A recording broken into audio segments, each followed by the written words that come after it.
Pemirsa, seorang begal babak belur dipukuli warga di Makassar, Sulawesi Selatan setelah gagal kabur karena korbannya melawan. Ya, namun tas milik korban raib dibawa kabur pelaku begal lainnya.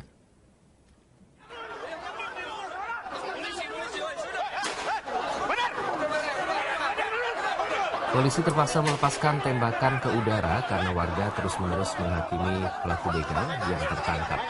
Pelaku yang berinisial R menjadi bulan-bulanan warga setelah tertangkap karena gagal kabur saat korban begal berteriak minta tolong. Namun pelaku lain berinisial AR yang mengetahui puluhan orang datang berhasil kabur meninggalkan temannya sambil membawa tas milik korban. Korban menderita kerugian hingga 25 juta rupiah. Selain menangkap seorang pelaku, polisi juga menyita satu sepeda motor milik pelaku. Motor pelaku berhasil diamankan polisi setelah nyaris dibakar oleh warga.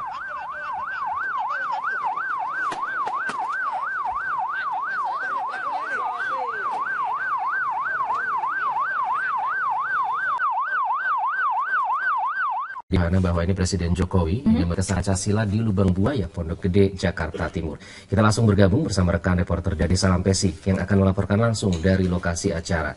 Dade, apa pesan utama dalam peringatan Hari Kesaktian Pancasila? Iqbal, untuk peringatan Hari Kesaktian Pancasila 2015 ini, pemerintah mengambil tema kerja keras dan gotong royong dalam melaksanakan Pancasila. Selain itu, untuk peringatan setengah abad Hari Kesaktian Pancasila di Republik Indonesia ini juga digemborkan atau disosialisasikan slogan Pancasila adalah kita. Slogan ini dimaksudkan agar setiap warga negara ataupun bangsa Indonesia tetap berpegang teguh kepada ideologi Pancasila. Dan jika melihat sejarah, memang Hari Kesaktian Pancasila ini mulai dirayakan mulai diperingati pada 1967, saat itu di era pemerintahan Presiden Soeharto, yaitu Presiden kedua Republik Indonesia, yang mengeluarkan keputusan Presiden nomor 153 tahun 1967 tentang Hari Kesaktian Pancasila. Dan upacara peringatan tadi dimulai tepat pada pukul 8 pagi waktu Indonesia Barat dan berlangsung sekitar 20 menit, dipimpin langsung oleh Presiden Republik Indonesia Joko Widodo sebagai inspektur upacara.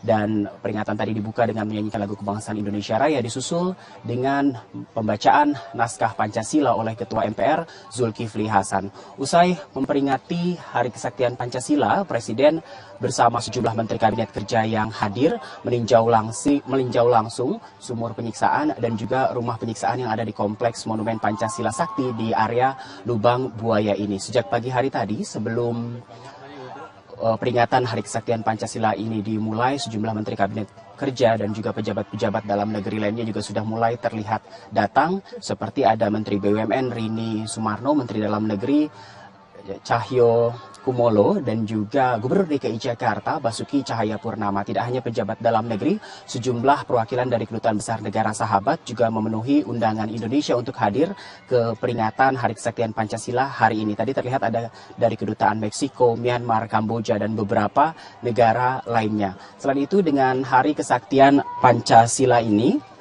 diharapkan juga warga Indonesia ataupun masyarakat bisa menghargai ideologi Pancasila yang dapat mengakomodir kemajemukan bangsa Indonesia.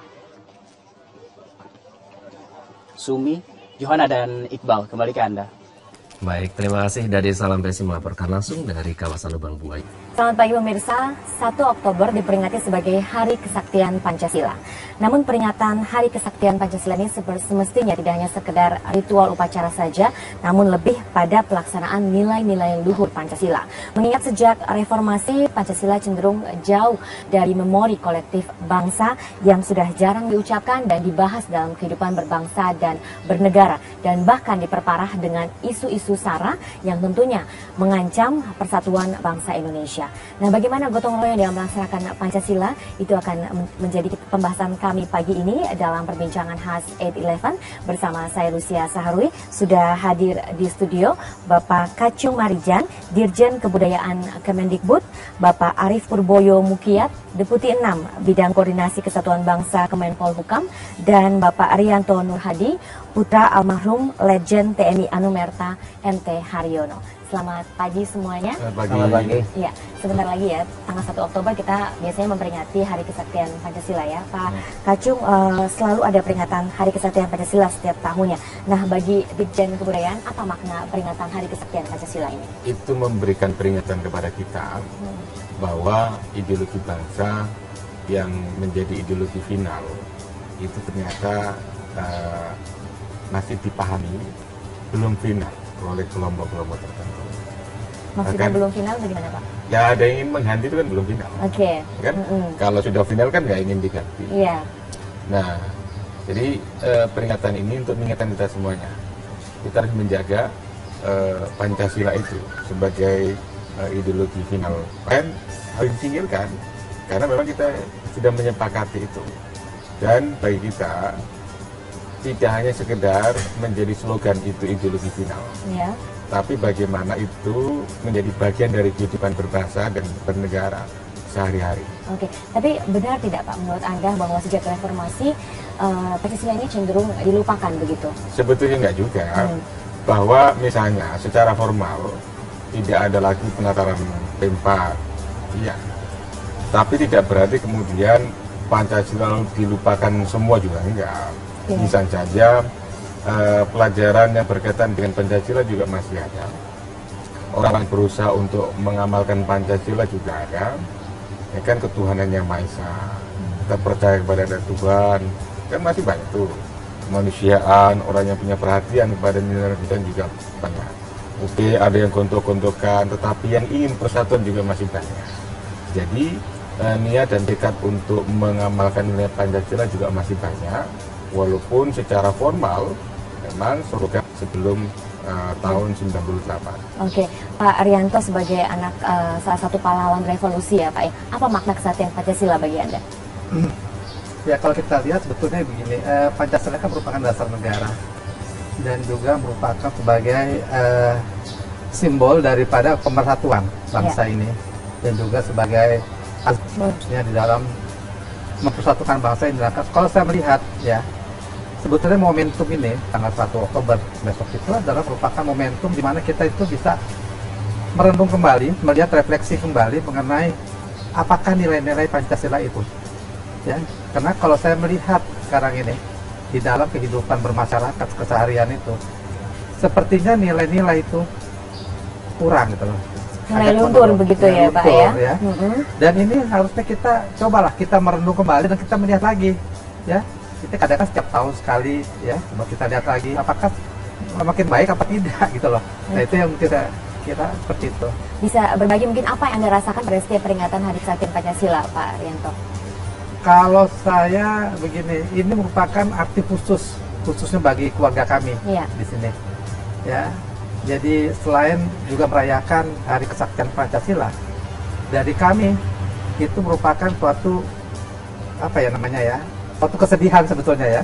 Walaupun ini peristiwa ini terjadi 50 tahun yang lalu, ya, tetapi masih sangat ingat sekali mengenai kejadian seperti itu, ya.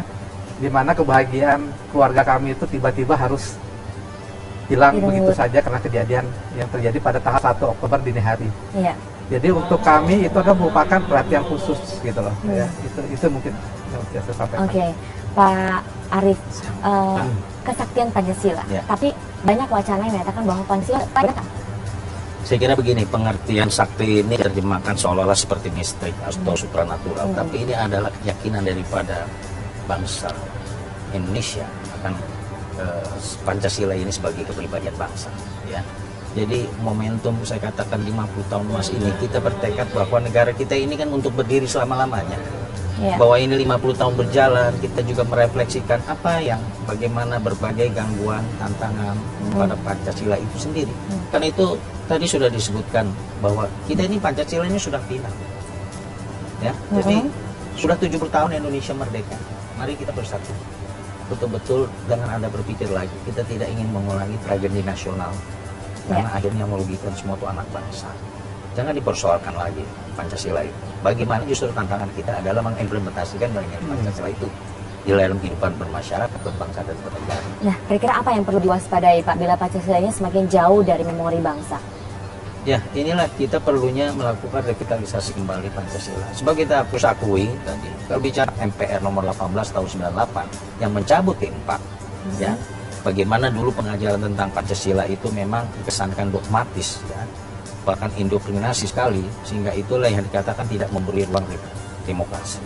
Dan ketika kita memasuki reformasi, gelombang demokratisasi yang terjadi.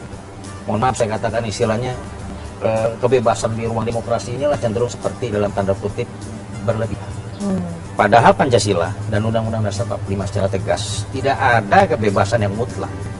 Tegas itu di pasal 28J, ya, bagaimana kita harus menghormati norma kepatuhan, kesusilaan. Jadi ada batas-batas. Jadi kalau kita bicara demokrasi yang menjadi sekarang tren, ya, tetap harus bersanding